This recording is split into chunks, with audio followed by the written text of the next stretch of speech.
Today we will consider John chapter 15 regarding the ultimate sacrifice known to man. Specifically, we will target verse 13, which says this: "Greater love has no one than this, to lay down one's life for one's friends."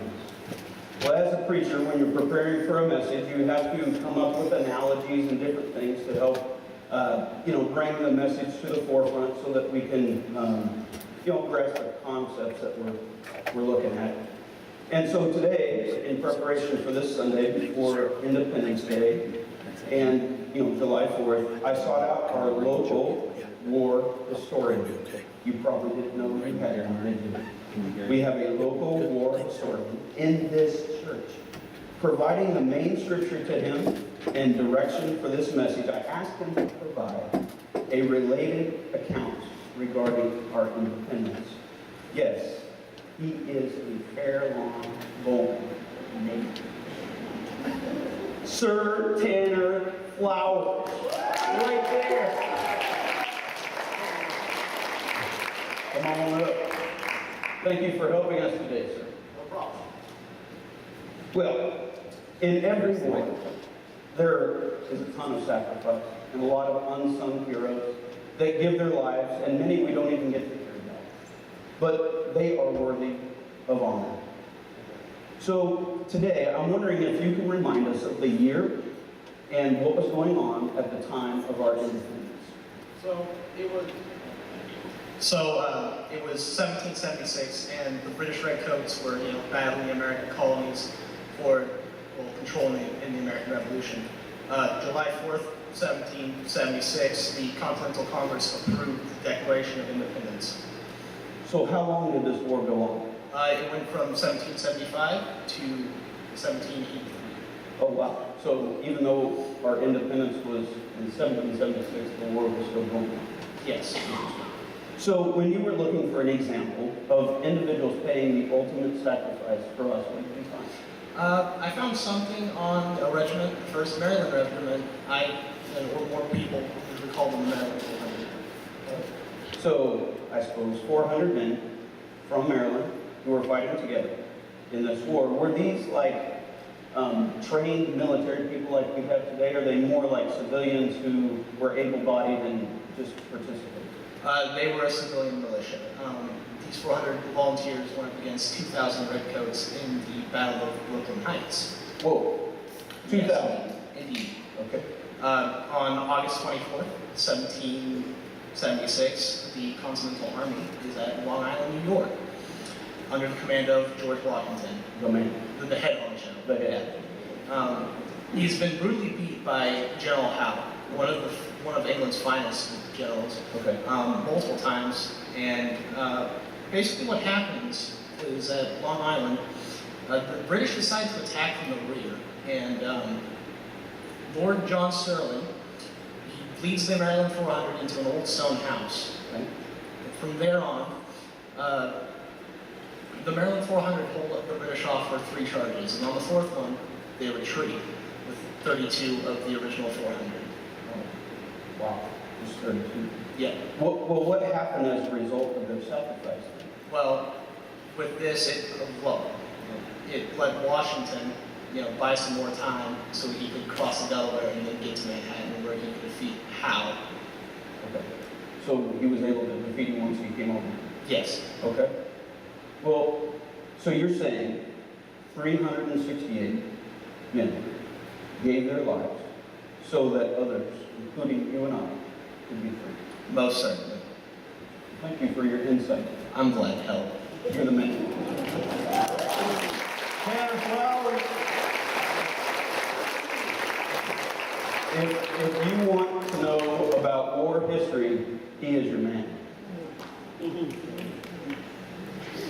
All righty then. Well, in our culture, we take the time to honor those who have paid such a high price, along with their families, not out of habit or duty, but rather appreciation and respect for what they've done, for the sacrifice that they've made. Sometimes we can become callous or even express disdain for those who sacrifice for us. Our focus on human flaws can override our genuine appreciation and love.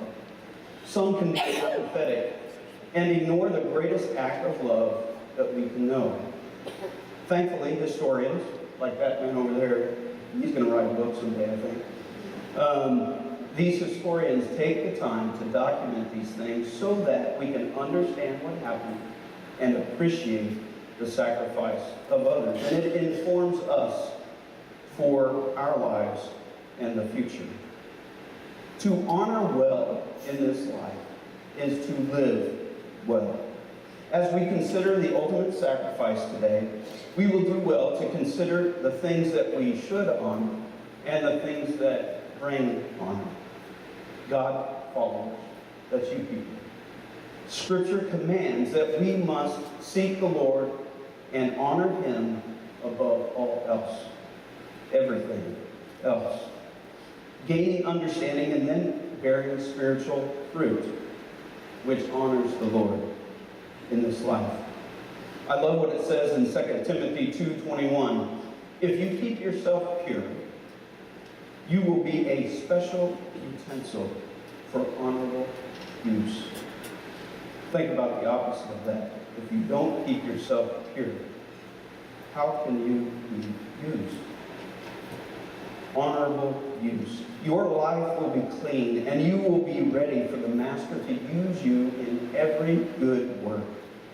Sons and daughters, the Ten Commandments remind us that we should honor the Lord and honor our parents, our mother and our father, because they sacrifice a lot for us, typically. Husbands and wives, we must honor our spouse. And it's difficult, is it not, sometimes? See, when we're familiar, you know that saying, familiarity breeds contempt, right? When we're around people a lot, our honor level, our sacrifice level sometimes can wane because we get irritable, we get cranky, we get tired, and sometimes we're just like, well, which does not honor anyone. I'm guilty. I'm sure many of it. Am I guilty? You can talk to me about it later. Okay. But we must honor one another. We must increase our patience. We must increase our sacrifice. These are the first people that we are to honor well. The people in our own family. Excuse me. In John, we were told that if we do not honor the Son, meaning Jesus, that we do not honor the Father. Scripture says, honor the Lord with your work. James 3:13 says, if you are wise and understand God's ways, prove it by living an honorable life. Doing good works with the humility that comes from wisdom.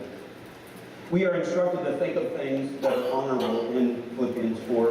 When speaking candidly about sexual sin in 1 Corinthians 6, the Apostle Paul says, you must honor the Lord with your body. You must. Why? Because your body is a part of the body of Christ, the church. I am. In Proverbs 3:9 it says, honor the Lord with your wealth and with the best part of everything you produce. That's the best part, not the worst. That's the first and not the last. Honor the Lord with your wealth. 1 Thessalonians 5:12 says, dear brothers and sisters, honor those who are your leaders in the Lord's work.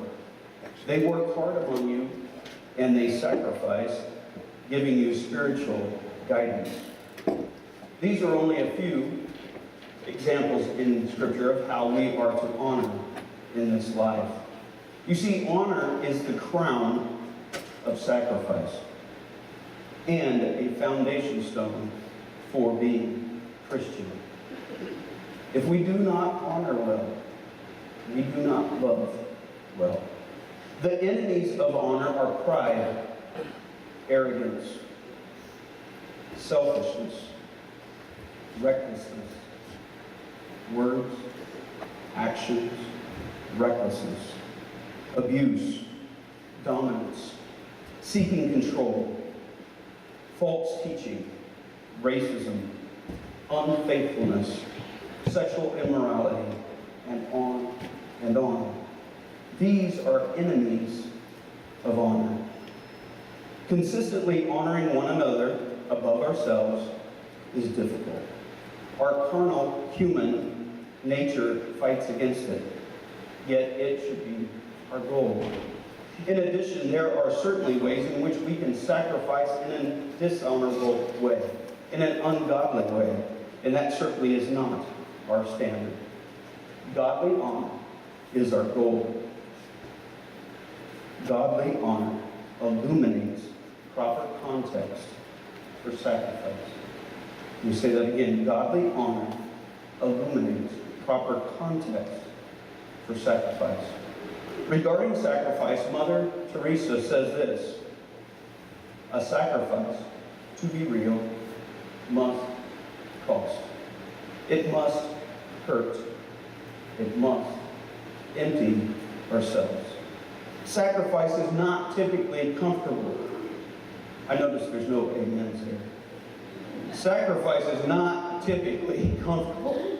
It is not selfish or proud. It is at the heart of being a loving person. Sacrifice is at the heart of being a loving person.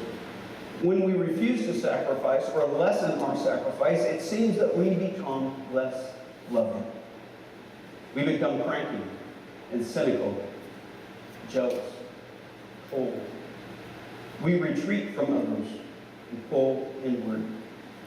Can you think of a time when some manner of sacrifice was not needed in order to love others?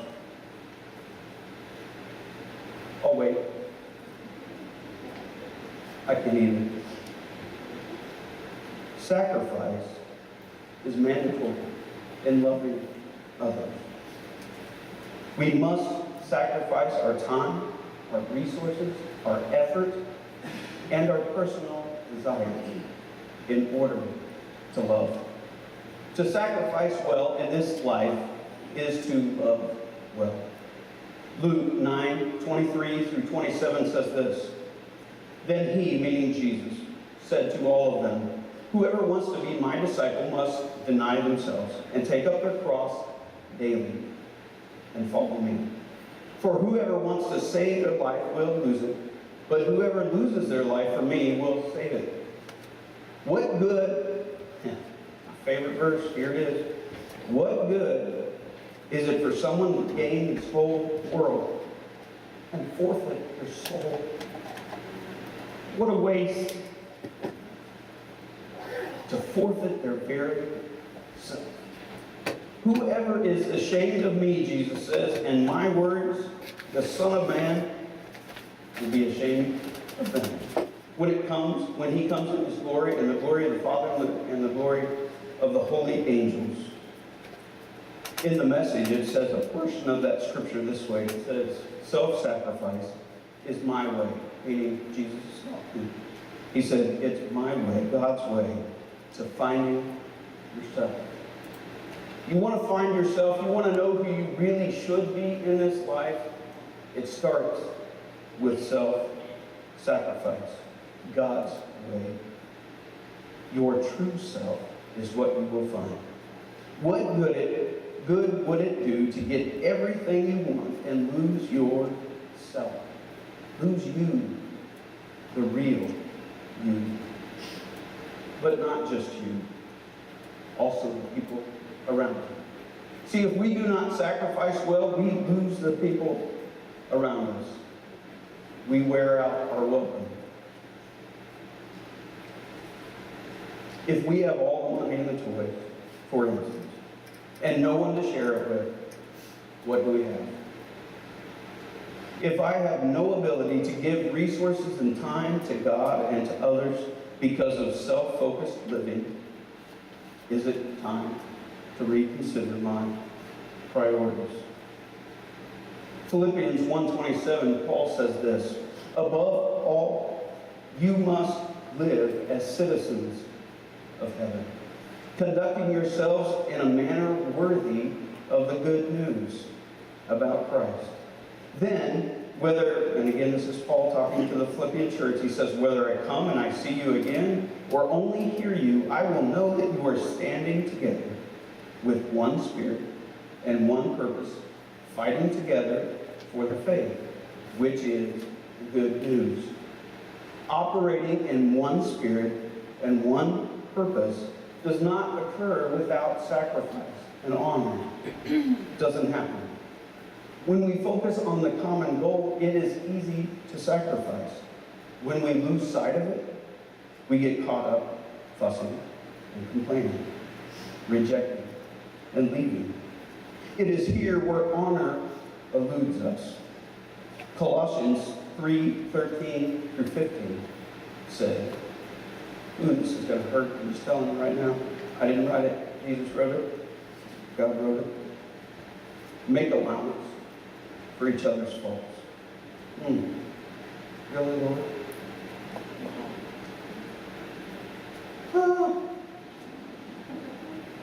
You don't understand, Lord. They're screwed up. Make allowance for each other's faults and forgive anyone, not someone, anyone who offends you.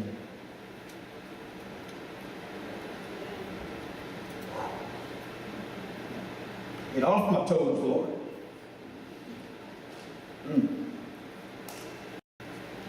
Remember, the Lord forgave you, so you must forgive others. No choice. Got it.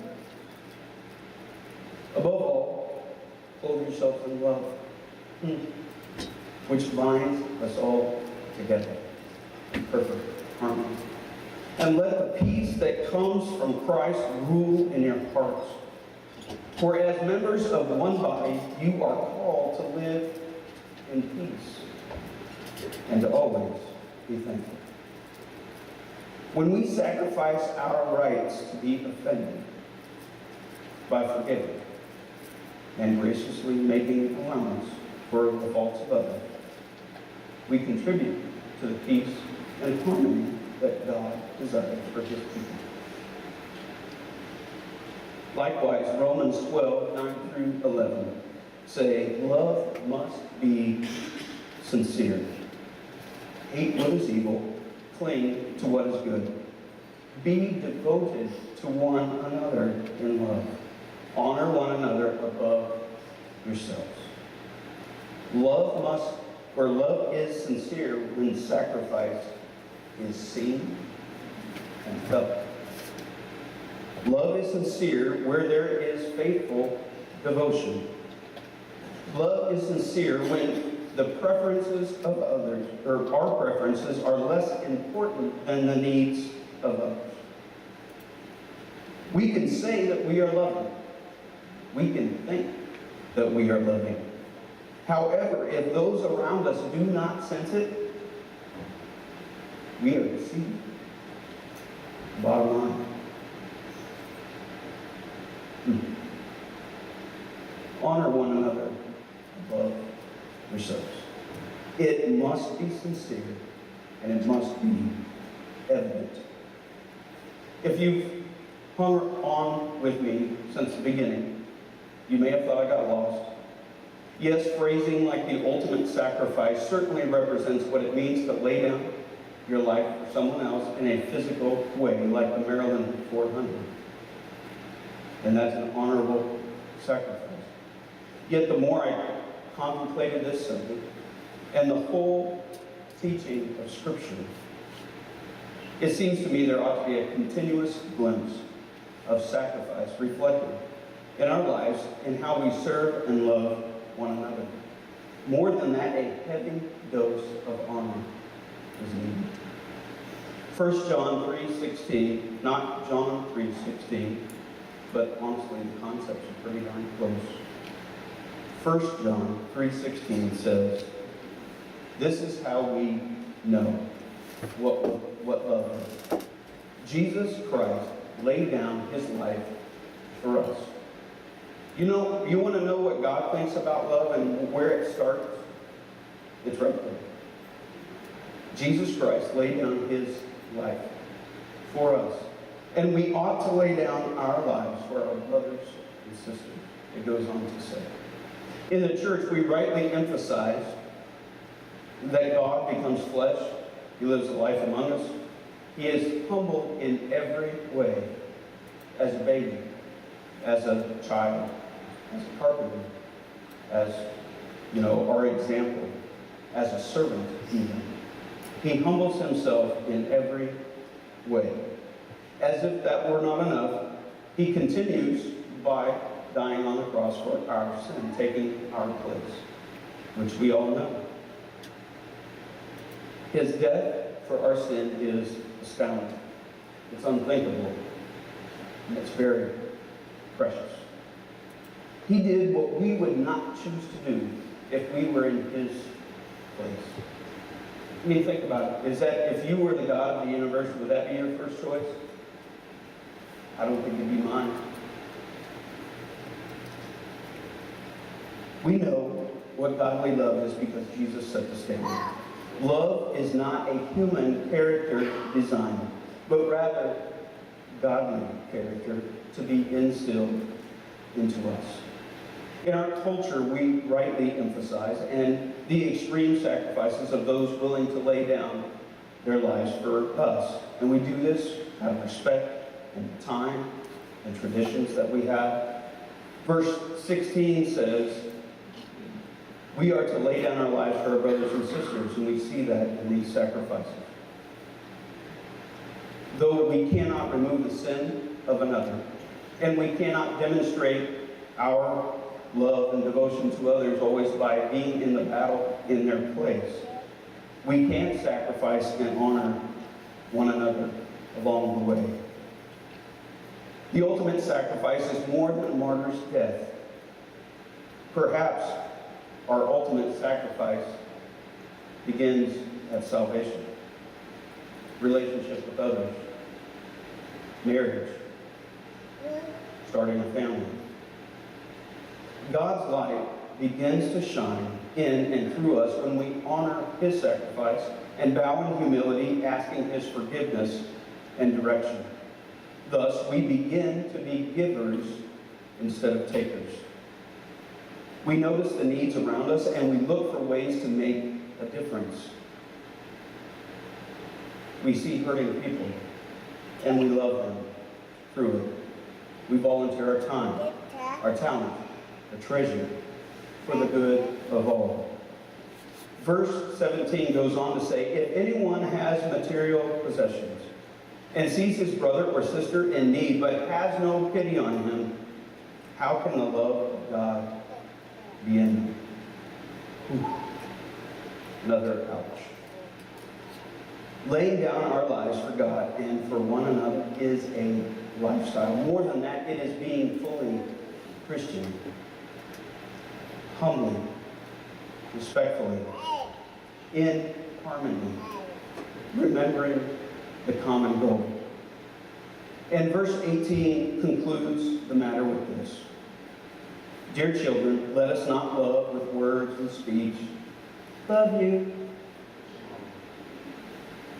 but with actions and truth. Unfortunately, in this life, we see martyrs for all the wrong causes. We see people killing themselves and others for attention, for fame, ethnic cleansing, for perceived spiritual gain, and more. Remember, our motivation and moral foundation determine whether a sacrifice is honorable or horrific. Our motivation and moral foundation determine whether the sacrifice that we give is honorable or horrific. Without love, our sacrifice is wasted.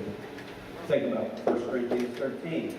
It says, I can prophesy, I can do all these great things, I can speak in tongues, but if I don't love people, he said, I'm a clanging gong. It's wasted. Our sacrifice is wasted if we do it with complaint.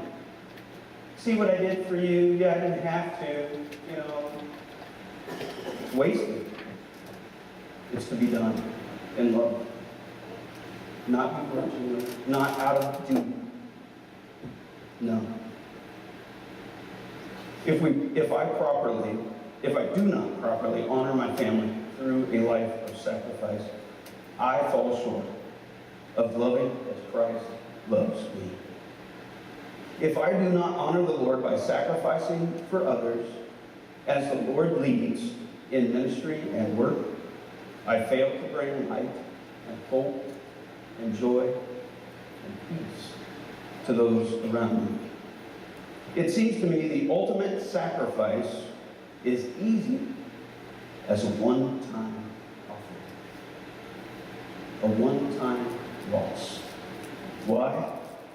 Because to pick up my cross daily for God and for others is much more of a challenge. 1 Peter 5:6 says, "So humble yourselves under the mighty hand of God, and at the right time He will lift you up in honor." So don't worry about what you have to sacrifice. Don't worry about what other people do and think, well, they don't do that, so why do I have to do that? And it doesn't matter. At the end, the Lord will lift you up in honor for what you did. You don't worry about what everybody else does. You're not responsible for them.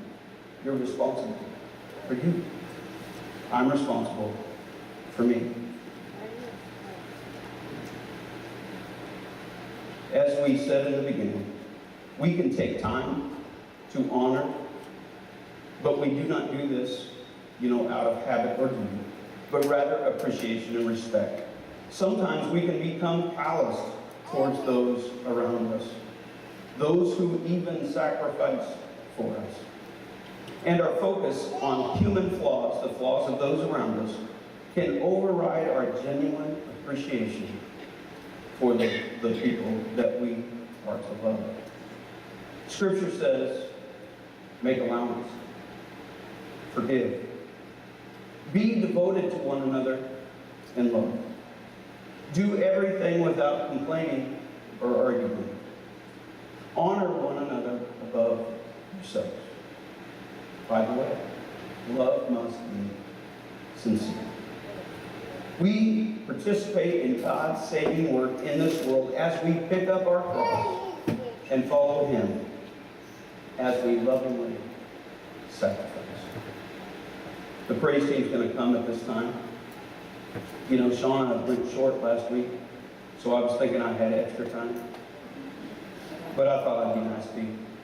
So we'll keep it, somewhat good here this morning. But as they come and prepare to close, I'll leave you with this poem.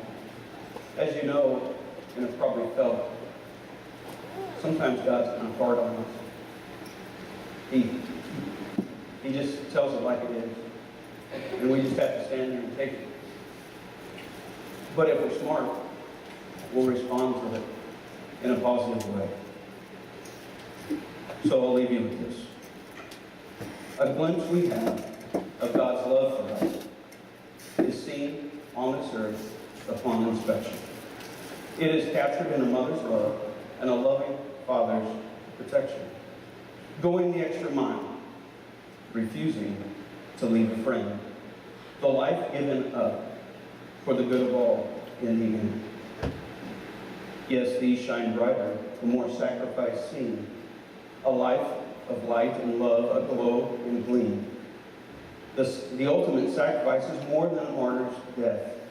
It is more than giving up one's last breath. The ultimate sacrifice, best I can see, is found in consistent, selfless actions. It is about loving God and others without distraction. Let us love and honor well, so the whole world can easily tell who God is and who we should be. Yes, these are what this world needs to see. Thank you.